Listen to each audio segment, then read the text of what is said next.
Sveiki, mano vardas Auksė ir aš iš danų kalbos išverčiau knygą 130 dūžių per minutę, kurią parašė danų rašytoja Mette Vetsø.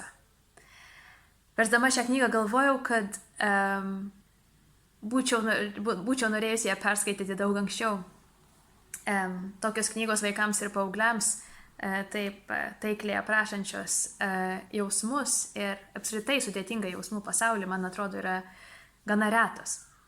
Pagrindinė romano veikėja Pija staiga užplūsta labai keisti kūniški pojūčiai, ji nebegali susikaupti, yra pavargusi, nebenori niekur eiti iš namų.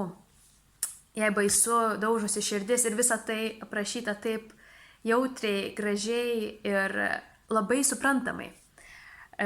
Ir kas svarbiausia, ši knyga mums primena, kokie svarbus yra ryšiai su kitais žmonėmis, ne tik su artimiausiais šeimos nariais ar draugais, bet ir su gana atsitiktiniais, pavyzdžiui, kaimynais.